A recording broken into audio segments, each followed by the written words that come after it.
जय हिंद दोस्तों, आप देख रहे हैं सरकारी एग्जाम वर्ल्ड। चैनल पर पहली बार हैं तो सब्सक्राइब करें। दोस्तों, आज के इस वीडियो में हम हिंदी व्याकरण का एक महत्वपूर्ण टॉपिक अलंकार को पढ़ने वाले हैं। दोस्तों, यह अलंकार का एक कंप्लीट वीडियो है। इस वीडियो में हम अलंकार को बहुत ही शॉर्ट ट्रिक से आसान शब्दों में पढ़ेंगे। दोस्तों, अगर आपने वीडियो को पूरा देख लिया तो आपको पूरा अलंकार बिना रटे याद हो जाएगा। आइए दोस्तों, वीडियो को शुरू करते हैं। अलंकार अलंकार का शाब्दिक अर्थ आभूषण होता है। ध्यान में रखिएगा, अलंकार का शाब्दिक अर्थ आभूषण। दोस्तों, आभूषण का कार्य क्या होता है? सजाना। अलंकार दो शब्दों से मिलकर बना है, अलम धनकार। अलम का अर्थ होता है अलंकृत और कार का अर्थ होता है करने वाला। अलंकृत मतलब सजाने वाला, अलंकार यानी सजाने वाला।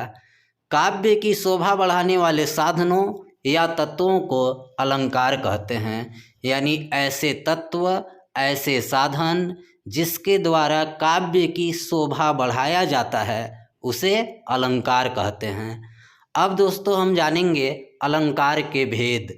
अलंकार के मुख्यतः दो ही भेद होते हैं। ऐसे तो तीन होता है, लेकिन एग्जाम्स में दो ही आते हैं, शब्दालंकार और अर्थालंकार। तीसरा होता है आपका उभयालंकार, लेकिन हमें यही पढ़ना है क्योंकि कभी एग्जाम्स में उभयालंकार नहीं पूछा जाता। तो आइए दोस्तों, शब्दालंकार क्या होता है?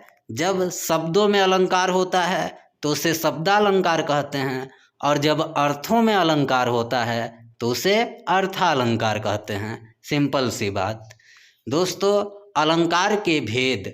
वैसे तो अलंकारों की संख्या 150 से भी अधिक है, लेकिन आपके एग्जाम्स में यही महत्वपूर्ण अलंकार हैं जो किसी भी परीक्षा में पूछे जाते हैं। आइए अब हम एक एक करके समझते हैं। शब्दालंकार का पहला भेद है दोस्तों अनुप्रास अलंकार। ध्यान से समझिएगा। पंक्ति में जब एक ही वर्ण की आवृत्ति होती है वहाँ अनुप्रास अलंकार होता है। वर्ण जानते हैं दोस्तों, अक्षर को वर्ण कहते हैं, ध्वनि को। और आवृत्ति होती है, आवृत्ति का मतलब रिपीट होना। जब एक ही वर्ण रिपीट होता है तो वहाँ पर आपका अनुप्रास अलंकार होता है। जैसे समझिए, रघुपति राघव राजा राम। इस पंक्ति में आप देखिए, रघुपति में र, राघव में र, राजा में र, राम में र। यहाँ र वर्ण की आवृत्ति हुई है, यह आपका अनुप्रास अलंकार हुआ। तरणी तनुजा तट तमाल तरुवर बहुछाय। तरणी में दोस्तों त, तनुजा में त, तट में त, तमाल में त, तरुवर में त। तो यहाँ भी देखिए, त वर्ण की आवृत्ति हो रही है, त वर्ण रिपीट हो रहा है, तो यहाँ आपका कौन सा अलंकार हो जाएगा? अनुप्रास अलंकार। सिंपल सी बात है दोस्तों, जब वर्ण की आवृत्ति हो तो वहाँ पर आपका अनुप्रास अलंकार। दूसरा दोस्तों यमक अलंकार। ध्यान से समझिएगा।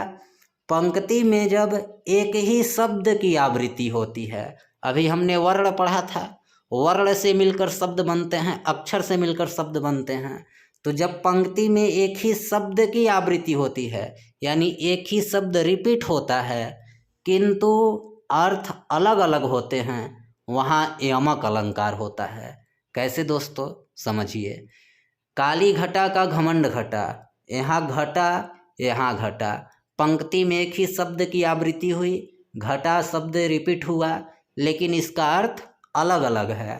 काली घटा, इस घटे का, घटा का अर्थ हो गया बादल, यानी काली बादल का घमंड घटा। इस घटा का अर्थ हो गया कम होना, यानी काली बादल खुद पर इतरा रही थी, लेकिन जब वह बरसी तो उसका घमंड घट गया। तो एक घटा का अर्थ दोस्तों बादल हुआ, और एक घटा का अर्थ घटना, कम हुआ। तो यहाँ पर आपका यमक अलंकार। इसी तरह दूसरा उदाहरण भी देख लीजिए, सिंपल सी बात है। उधव जोग जोग हम नाही। यहाँ पर एक ही शब्द जोग की आवृत्ति हुई है, रिपीट हुआ है, लेकिन अर्थ अलग अलग है। उधव जोग जोग हम नाही। पहले वाले जोग का अर्थ है योग, योग विद्या, और इस जोग का अर्थ है योग्य यानी काबिल। हे उद्धव, हम योग के योग्य नहीं हैं या हम योग के काबिल नहीं हैं। तो देखिए यहाँ जोग शब्द की तो आवृत्ति हुई है लेकिन अर्थ अलग अलग है। तो जहाँ एक ही शब्द की रिपीट हो, आवृत्ति हो, लेकिन अर्थ अलग अलग हो, वहाँ पर आपका यमक अलंकार होता है। अब दोस्तों हम जानेंगे पुनरुक्ति अलंकार। ध्यान से देखिएगा, पंक्ति में जहाँ एक ही शब्द की आवृत्ति होती है किंतु अर्थ एक ही होता है, वहाँ पुनरुक्ति अलंकार होता है। अभी हमने क्या पढ़ा था दोस्तों यमक अलंकार में, कि शब्द की आवृत्ति होती है लेकिन अर्थ बदल जाती है। लेकिन जहाँ शब्द की आवृत्ति हो और अर्थ एक ही हो, वहाँ आपका पुनरुक्ति अलंकार हो जाएगा। जैसे देखिए, झूम झूम मृदु गरज गरज घनघोर, यहाँ झूम झूम शब्द की आवृत्ति हुई है, गरज गरज शब्द की आवृत्ति हुई है, लेकिन इसके अर्थ अलग नहीं हैं, एक ही हैं। दोनों झूम का अर्थ झूमना ही है, दोनों गरज का अर्थ गरजना ही है। इसी तरह दूसरा उदाहरण देख लीजिए, अब इन जोग संदेशनी सुनी सुनी, यहाँ सुनी सुनी शब्द की आवृत्ति हुई है लेकिन इनका अर्थ एक ही है। तो दोस्तों जहाँ पर शब्द की आवृत्ति हो और अर्थ एक ही हो, वहाँ आपका पुनरुक्ति अलंकार, और अगर अर्थ बदल जाता है तो हमने अभी पिछला स्लाइड में पढ़ा था, वह आपका यमक अलंकार हो जाएगा। अब जानिए दोस्तों सलेश अलंकार। पंक्ति में जब एक ही शब्द प्रयुक्त होकर एक से अधिक अर्थ प्रकट करे, वहाँ सलेश अलंकार होता है। यानी पंक्ति में जब एक ही शब्द आकर कई सारा अर्थ प्रकट करने लगे, वहाँ पर सलेश अलंकार। जैसे देखिए दोस्तों, सुबरन को खोजत फिरे कभी व्यभिचारी चोर, यहाँ पर सुबरन शब्द जो आया है यह एक ही बार आया है। तो मैंने आपको बताया कि पंक्ति में जब एक ही शब्द प्रयुक्त होकर एक से अधिक अर्थ प्रकट करे, वहाँ सलेश अलंकार होता है। यहाँ पर सुबरन शब्द एक बार आकर अर्थ कई सारा प्रकट कर रहा है। कैसे देखिए, सुबरन को खोजत फिरे कवि, जो कवि है इसके लिए सुबरन का अर्थ सुंदर छंद है, यानी कवि हमेशा सुबरन को खोजता फिरता है, सुंदर छंद को। और व्यभिचारी के लिए यहाँ सुबरन का अर्थ सुंदर स्त्री है, कि जो व्यभिचारी है वह हमेशा सुंदर स्त्री की तलाश में लगा रहता है। और चोर के लिए यहाँ सुबरन का अर्थ स्वर्ण है, कि जो चोर होता है वह हमेशा स्वर्ण की तलाश में लगा रहता है। तो आपने देखा दोस्तों कि सुबरन शब्द एक ही बार आकर कई सारा अर्थ, तीन तीन अर्थ प्रकट कर रहा है, तो यह आपका सलेश अलंकार हो गया। अब दोस्तों हम जानेंगे अर्थालंकार। सबसे पहले उपमा अलंकार। ध्यान से समझिएगा, पंक्ति में जब सा, सी, से, सम, सरिस आदि वाचक शब्द आए, वहाँ उपमा अलंकार होता है। दोस्तों आपको इसको नोट कर लेना है, कौन कौन सा वाचक शब्द, सा, सी, से, सम, सरिस, इन सब का अर्थ एक ही होता है, समान। तो जहाँ पर सा, सी, से, सम, सरिस आदि वाचक शब्द आए, वहाँ पर आपका उपमा अलंकार हो जाएगा। जैसे दोस्तों उदाहरण देखिए, सबसे पहले लघु तरनी हंसनी सी सुंदर, यहाँ आपका सी आया। कोटि कुलिस समवचन तुम्हारा, यहाँ सम आया। पीपर पात सरिस मंडोला, यहाँ सरिस आया।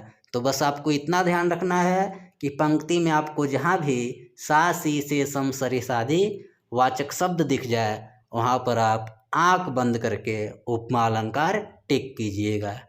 अब आइए दोस्तों रूपक अलंकार।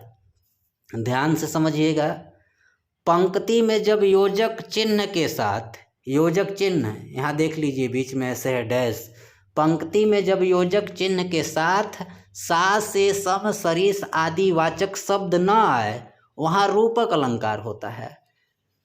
योजक शब्द तो आए लेकिन उसके साथ सा, से, सम, सरिस शब्द ना आए। अगर सा, से, सम, सरिस शब्द आ गया तो वह आपका पिछला अलंकार हो जाएगा, उपमा अलंकार। इसलिए ध्यान रखना है कि योजक शब्द आए लेकिन यह वाचक शब्द उपमा अलंकार वाला सास से सम सरिस न आए तो वहाँ पर आपका रूपक अलंकार हो जाएगा।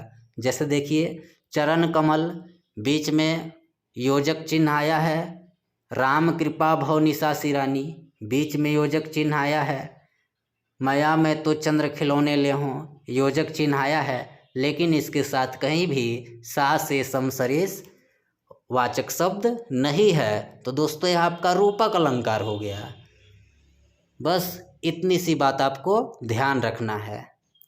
अब आइए दोस्तों, उत्प्रेक्षा अलंकार, इसको कैसे पहचानना है। पंक्ति में जब मानो, मनो, मानहो, जानो, जनो, जनहो, जयो, जस, इव आदि वाचक शब्द आए, यह वहाँ आपका उत्प्रेक्षा अलंकार होता है। इन सब शब्दों का एक ही अर्थ होता है, मानना। तो जहाँ पर मनो, मानो, मानहो, जानो, जनो, जनहो, जयो, जस, इव आदि शब्द आपको दिख जाए इस तरह का, तो वहाँ आपका उत्प्रेक्षा अलंकार हो जाएगा। जैसे देखिए, नेत्र मानो कमल है, यहाँ पर मानो आ गया, मानने वाली बात। पद्मावत सब सखी बुलाई, पद्मावती सब सखी बुलाई, जनु फुलवारी सबे चली आई, यहाँ भी देखिए जनु शब्द आया। एक और उदाहरण देख लीजिए, अति कटु वचन कहती कैकई, मानहु लोन जरे पर दे, यहाँ पर मानहु आया।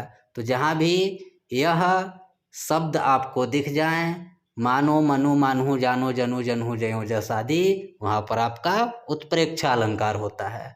अब जानिए दोस्तों, मानवीकरण अलंकार। पंक्ति में जब प्राकृतिक चीज़ों पर मानवीय क्रियाकलापों का आरोप हो, वहाँ मानवीकरण अलंकार होता है। यानी जब प्राकृतिक चीज़ों पर मानवीय क्रियाकलापों यानी इंसानी क्रियाकलाप का आरोप हो प्राकृतिक चीज पर, तो वहाँ पर आपका मानवीकरण अलंकार होगा। जैसे उदाहरण देखिए, फूल हंसे कलियाँ मुस्काई, फूल हंसे, यहाँ फूल हंसेगी, कलियाँ मुस्काई, कलियाँ मुस्कुरा रही है।